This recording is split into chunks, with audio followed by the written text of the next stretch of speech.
Perth, Western Australia. This past Saturday night here in the United States. Over in Australia, obviously, it was Sunday morning. Kambosos, Lomachenko. Co-main event, Cherneka Johnson. She's fighting back. She's moving down to 118. She's fighting Nina Hughes. She thinks she won, but this is what happens when they read the scorecards. 5 draw.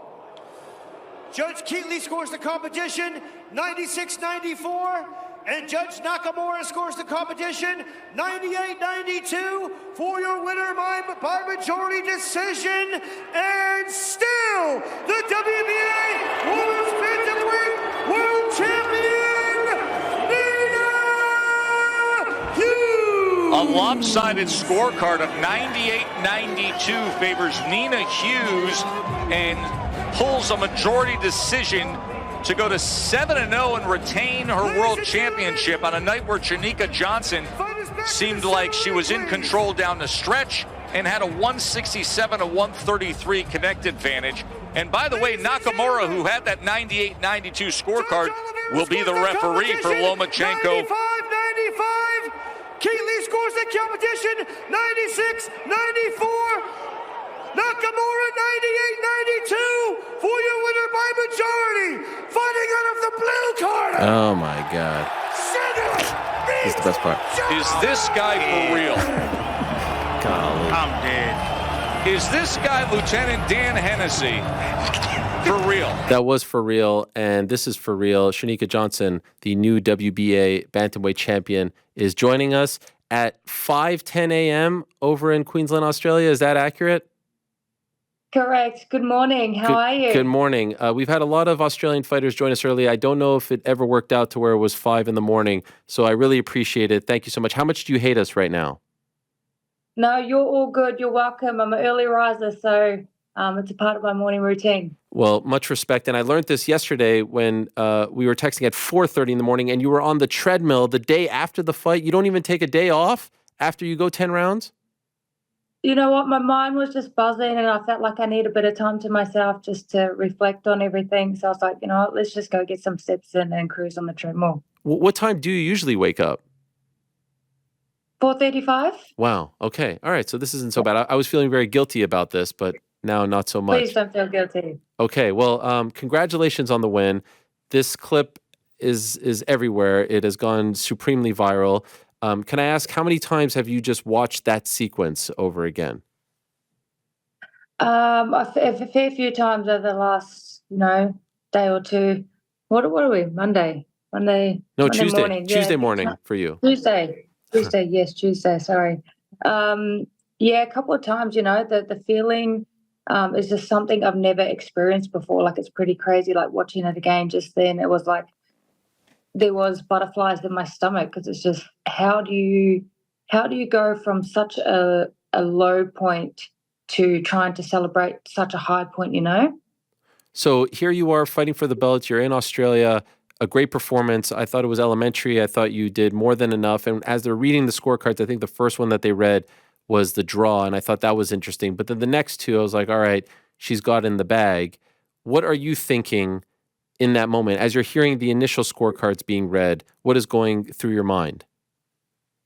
When I heard a draw, I was like, oh man, come on. Like, I was confident that I had done enough, so I was hoping the last two went my way. And 98, 92, I would have thought maybe 97, 93, if anything. But yeah, and then I was like, okay, yep, we've got this. We got that in the bag.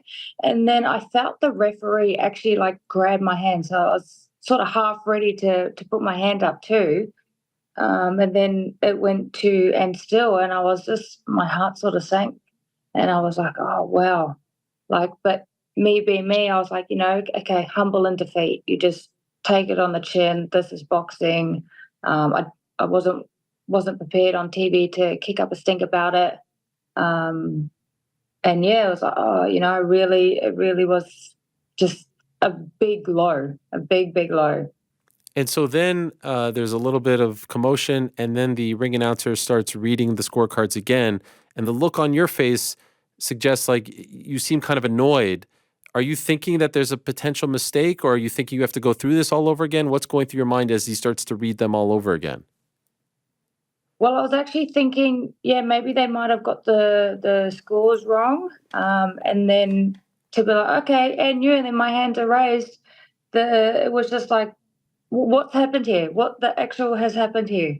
Like, how does this happen? Yes, a total mess of a situation. And then you seem like emotional, obviously emotional because you just, won the belt, but like, was it just the roller coaster of emotions? It seemed like that had become overwhelming as well. It was very overwhelming. Like, I did a lot of work mentally and lead up to that fight, and I had like seen myself winning the fight. I had seen how the end played out. Um, and yeah, it was just a roller coaster of emotions because it was like, I thought this was my moment to shine, and to really embrace this feeling of being the champ again. Unfortunately, here in America on the Top Rank broadcast, we didn't get to hear the post fight interview. They cut to the back for a pre tape, I think it was with Maloney.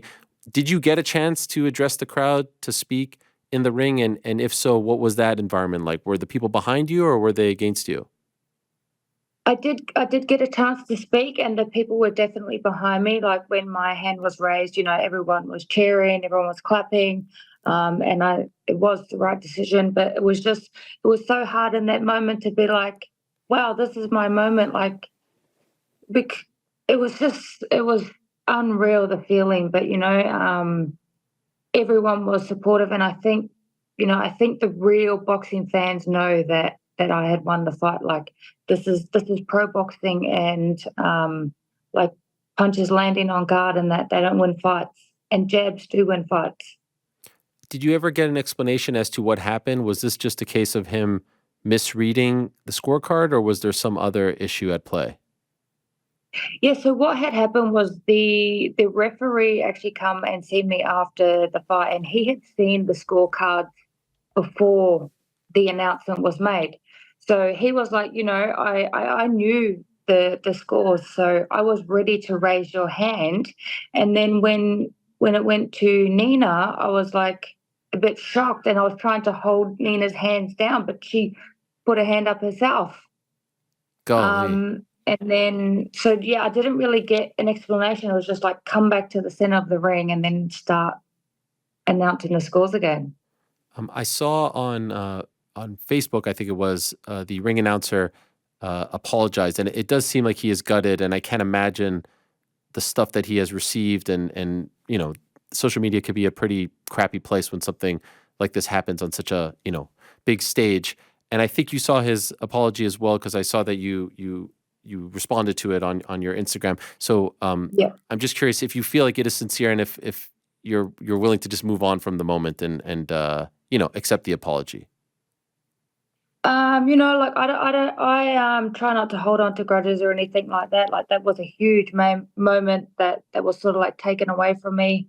But I understand people make mistakes, and he owned up to it. He said his apologies, and like you said, social media can be a really cruel place at the best of times. So he would be really feeling it right now. So he doesn't really need me to carry on and be like, oh, you did this, you did that. I accept the apology. Is this particular ring announcer a mainstay on the Australian boxing scene? Yes, he is. Yep. Okay, so you know him. I do know him, and he does know me. But yeah, what I was originally like, this. I was in the moment. I was like, this announcer needs to get sacked. This is just crap, and I was losing it for a little bit. But things happen. Move on. Forget about it. Does he always? I saw him like throw his papers up in the air and do all kinds of stuff. Does he always do those types of theatrics? Yes, yeah, yeah. He is. He's always a little bit, extra. Okay, fair. It's a very nice way of putting it. Now, I saw Really extra. Nina's post-fight press conference, and her trainer was quite vocal about being unhappy, more so than her. Have you seen their words after the fact? I've seen brief parts of it. Like, I try not to look into things too much. I was confident that I had won the fight. I've got the decision. I am the champ at the moment. Yeah, obviously, if I was to look into on their side, it would be quite frustrating also. Well, they seem, or he seems to suggest that there was something, you know, something sketchy at play here, that they reversed the decision, that he thinks that this is, boxing at its worst. What is your response to that? I just think, it was a mistake from the announcer. He announced the wrong name. The scores were right, and the announcer just made a mistake. Like, who's going to go changing the scorecards live on TV and be like, that's just unheard of before. How can you call a winner and then go change the scorecards and then announce the other person the winner? They were also pushing for a rematch, thinking that there needs to be a rematch. Now, the weird thing about this is, I know she was the champion going into it, but I felt like it was fairly one-sided, where a rematch wouldn't be warranted. But now, because of this error, I feel like you can now make the case for it. Are you open to a rematch? Whatever my team wants to do, we haven't really discussed that as of yet. But yeah, I definitely felt like it was one-sided, and to be honest, it probably wasn't my best performance at this new star we sort of have. So the next, if it was to happen again, like it's not going the distance. Also in that press conference, he talked about the lack of drug testing and not liking the judges. Like, he went on and on about a whole bunch of issues. Did you hear these comments? And if so, what did you make of them? I did hear these comments, and like it was just like excuse after excuse. I was in the drug testing room before they were. They were waiting for me to pee. So I felt like, I felt pretty offended by that comment. I'm fortunate enough to be able to train full time. This is my full time job. I live and breathe, and I put 110% into my training. So, I don't know if that was a stab at me or not, but if it was, I'm pretty offended because I'm 29. I'm in my best physical condition that I could be in because I put the work in. Like, I don't have kids. I don't have a full-time job. Boxing is my job, day in, day out. I'm up in the gym 4:30 in the morning. I'm in, and it shows in fight week on my physical condition that I put the work in. Mm-hmm. And did you know that they were complaining about this, or is this all only coming out after the fact?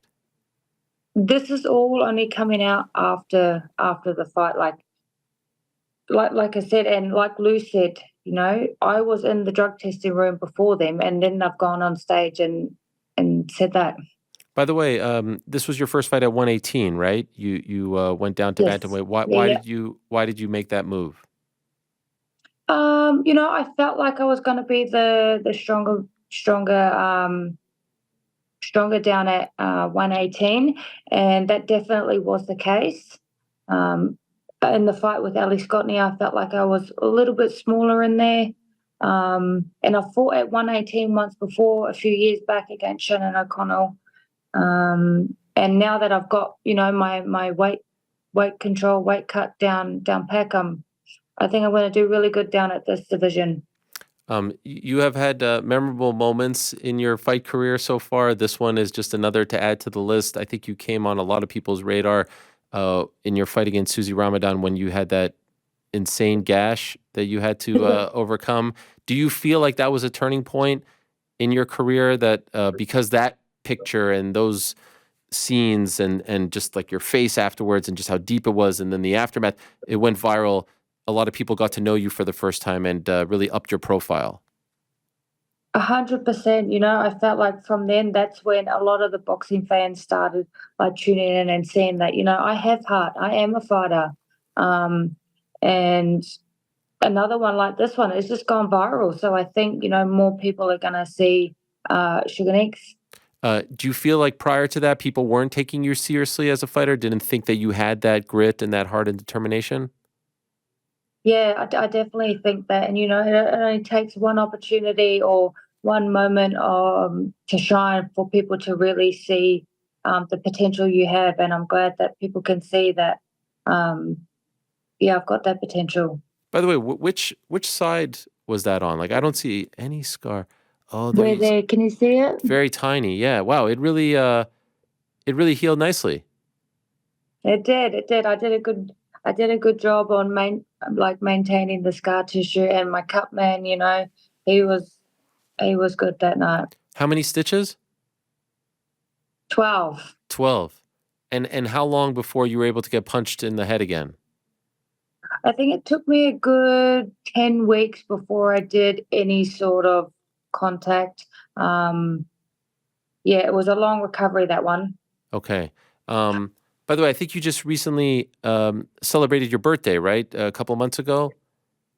3rd of the 3rd, yes. 3rd of the 3rd. And can you explain something to us? We were trying to figure this out. Did you get some sort of like balloon certification?